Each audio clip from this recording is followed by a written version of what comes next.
श्री शिवाय नमस्तुभ्यम हर हर महादेव। गुरुजी पंडित प्रदीप मिश्रा जी द्वारा आज 30 सितंबर नासिक में चल रही शिव महापुराण कथा के 5वें दिन की कथा पूर्ण हो चुकी है। यह 7 दिवसीय शिव महापुराण कथा है जो कि 26 सितंबर से 2 अक्टूबर 2024 तक आस्था और यूट्यूब के माध्यम से देखी जा सकती है। आज की कथा में हम आपको गुरुजी का बताया वह उपाय बता रहे हैं जो कि गुरुजी ने इस शिव महापुराण कथा में बताया है, जिसे आपको 1 और 2 श्राद्ध के बचे हुए दोनों दिनों में से एक दिन में अवश्य करना है। आप चाहो तो दोनों दिन कर सकते हैं। उपाय काफ़ी विशेष है, घर के हर सदस्य को लाभ होता है, हर प्रकार की मनोकामना पूर्ति होती है और यह उपाय सिर्फ और सिर्फ श्राद्ध पक्ष में किया जाता है। इसलिए वीडियो बहुत उपयोगी है, अंत तक अवश्य देखें ताकि कोई भी उपयोगी जानकारी आपसे ना छूटे। उपाय बताने से पहले हम आपको आज की कथा में गुरुजी के बताए उपाय पत्र और कथा सार बता देते हैं। अगर आपने किन्हीं कारणों से आज की कथा नहीं सुन पाई है तो आज की कथा का पूरा रास्ता तो आपको इस छोटे से वीडियो से प्राप्त होने वाला है। बढ़ते हैं आज की कथा की पहली विशेष जानकारी की ओर। कथा शुरू होते ही गुरुजी ने कहा, चिंता और चिंतन में बहुत बड़ा अंतर होता है। अगर हम भगवान के मंदिर में बैठकर भगवान का शिव महापुराण कथा सुन रहे हैं या फिर भगवान के मंदिर में हम बैठे हुए भी हैं या फिर हम भागवत कथा में बैठे हैं या फिर हम भगवान का स्मरण कर रहे हैं तो हमारी त्रुटियां स्वतः ही समाप्त होना शुरू हो जाती हैं। हमें हमारी गलतियां और पापों से मुक्ति मिलना शुरू हो जाती है। और चिंता का कार्य होता है हमारे शरीर को थका देना, हमारे शरीर को निचोड़ देना। चिंतन हमारी थकान को दूर करता है, चिंता हमारी थकान को बढ़ा देती है। पढ़ते हैं आज की कथा की दूसरी विशेष जानकारी की ओर। गुरुजी ने आज बताया, दिया और अगरबत्ती में बहुत बड़ा अंतर है। दिया को फूंक कर बुझाया जा सकता है पर अगरबत्ती को फूंक मारकर नहीं बुझाया जा सकता, क्योंकि अगरबत्ती दुनिया को सुगंध देती है, इसलिए उसे कोई नहीं मिटा सकता। उसी तरह आपकी वाणी में भी अगर मिठास है, मधुरता है तो आपको भी कोई भी नहीं हटा सकता, ना ही कोई आपको नीचे गिरा सकता है। बढ़ते हैं आज की कथा की तीसरी विशेष जानकारी की ओर। गुरुजी ने कहा, क्या आपको पता है हमारे सनातन धर्म में गौ माता को रोटी क्यों देते हैं? क्योंकि गौ माता हमें शीतलता का पाठ प्रदान करती है। और इसके साथ ही गुरुजी ने कहा, स्वान को हम रोटी इसलिए देते हैं क्योंकि वह हमें वफादारी का पाठ पढ़ाता है। बढ़ते हैं आज की कथा की चौथी विशेष जानकारी की ओर। गुरुजी ने कहा, कल भी हमने आपको चंद्र नाड़ी वाला एक विशेष उपाय बताया था। उसे आपको करने से आपके अंदर से नेगेटिविटी दूर होती है और आपके अंदर पॉजिटिविटी बढ़ती है, मनोबल बढ़ता है, जिससे आप अपना हर लक्ष्य प्राप्त कर सकते हैं। गुरुजी ने कहा, अगर आपको ऐसा लग रहा है 4 दिन खांसी चली, कहीं कोई बड़ी बीमारी ना हो जाए, नया व्यापार शुरू कर रहे हैं, डूब ना जाए, या फिर कमर दर्द, पीठ दर्द या कहीं पे भी शरीर में दर्द है, बड़ी बीमारी का आपको बार बार भय होने लगता है, या फिर आपके घर का कोई सदस्य बेटा या बेटी बाहर जा रहे हों तो आपको उनके बारे में चिंता होने लगती है, यह सब इसलिए होता है क्योंकि आपकी चंद्र नाड़ी मजबूत नहीं है। इसलिए आपको कल एक उपाय बताया था जिसे आप श्राद्ध पक्ष या उसके बाद कभी भी किसी भी दिन कर सकते हैं। यह उपाय आप कभी भी किसी भी दिन कर सकते हैं। इस उपाय को करने के लिए आपको बेलपत्र की बीच वाली पत्ती में जो डंडी होती है उस डंडी में आपको चंदन लगाना है। फिर से समझ लीजिए, बेलपत्र में 3 पत्तियां होती हैं, 3 पत्ती में से जो बीच वाली पत्ती होती है उसकी जो डंडी होती है उसमें आपको पीला चंदन लगाना है। इसके बाद इस बेलपत्र को आपको शिवलिंग पे अर्पित कर देना है। कैसे भी अर्पित कर सकते हैं, कहीं पे भी अर्पित कर सकते हैं, इसका कोई नियम नहीं है। इसके बाद आपको अपने सीधे नाक के छेद को बंद करना है और उल्टे नाक के छेद से आपको सांस लेना और छोड़ना शुरू कर देना है।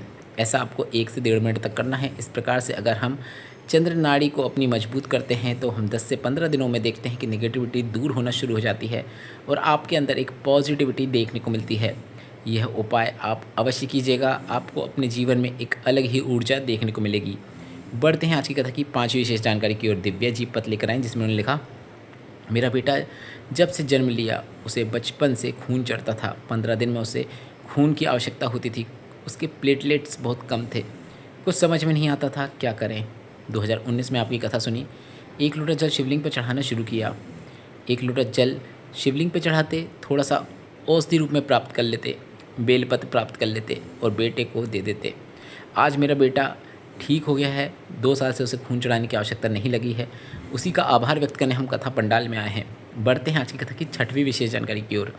किरण जी पत्र लिख रहे हैं जिसमें उन्होंने लिखा, गुरुजी मेरी बेटी डॉक्टर है। उसकी शादी 2018 में हुई थी। 4 साल हो गए थे, संतान का सुख नहीं था। सारी दवाइयाँ कराई पर कहीं से कोई लाभ नहीं मिला। हमने आपकी कथा सुनना शुरू किया। आप कथा में कहते हैं पंडाल में की गई कामना निश्चित पूर्ण होती है। फिर मैंने मेरी बेटी और दामाद को लेकर कथा पंडाल में लेकर गई, कथा का श्रवण करवाया और उन्होंने कथा पंडाल में कामना कर ली। मेरी बेटी को एक नहीं 2 संतान दिए हैं, एक बेटा है एक बेटी है। बाबा की कृपा का आभार व्यक्त करने हम यहाँ पर आए हैं। बढ़ते हैं आज की कथा की 7वीं विशेष जानकारी की ओर। राधा जी पत्र लिख रहे हैं जिसमें उन्होंने लिखा, मुझे कैंसर हुआ, हॉस्पिटल में मैंने ऑपरेशन कराया, मेरे पास पैसे नहीं थे, तो इस कथा के जो जजमान हैं उन्होंने मेरी मदद की ऑपरेशन में। इसके बाद गुरुजी ने कथा के जो जजमान हैं उनका फिर से आभार व्यक्त किया कि हम इसलिए कहते हैं भूखे को भोजन दो, औषधि की किसी को आवश्यकता है, अगर आप सामर्थ्यवान हैं तो आपको उसको औषधि करा देना है।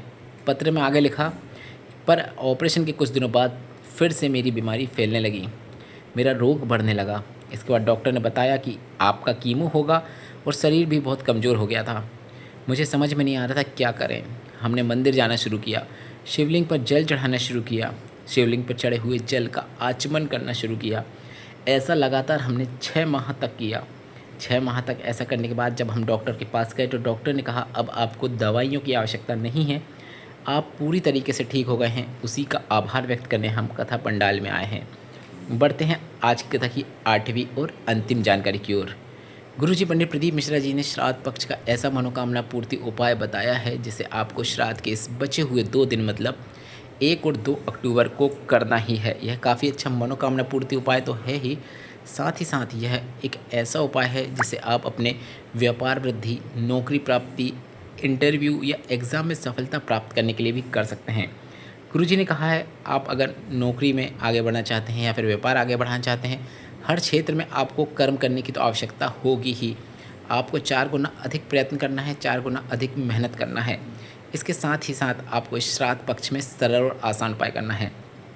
आपको एक बेलपत्र लेना है और इस बेलपत्र को आपको बीच वाली पत्ती में गाय का घी लगाना है, घृत का लेपन करना है बेलपत्र की बीच वाली पत्ती में, मतलब देसी गाय का घी आपको बेलपत्र की बीच वाली पत्ती में लगाना है। इसके बाद इस बेलपत्र को आपको शिवलिंग के ऊपर अर्पित कर देना है।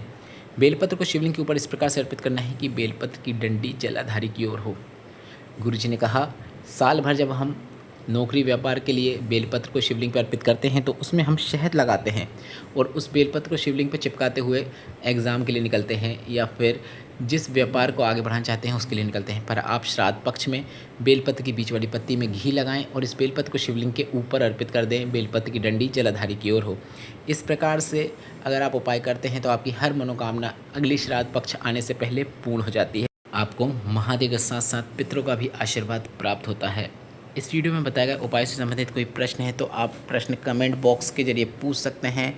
और हम आपको बता दें कि आप शिवोली गरिमा जी का आवाज़ नहीं सुन पा रहे हैं, जिसके लिए हमें खेद है।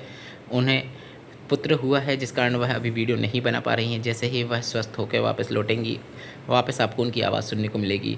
यह वीडियो आपको उपयोगी लगा हो तो वीडियो को लाइक करके कमेंट बॉक्स में हर हर महादेव अवश्य टाइप कीजिएगा। श्री शिवाय नमस्तुभ्यम, हर हर महादेव।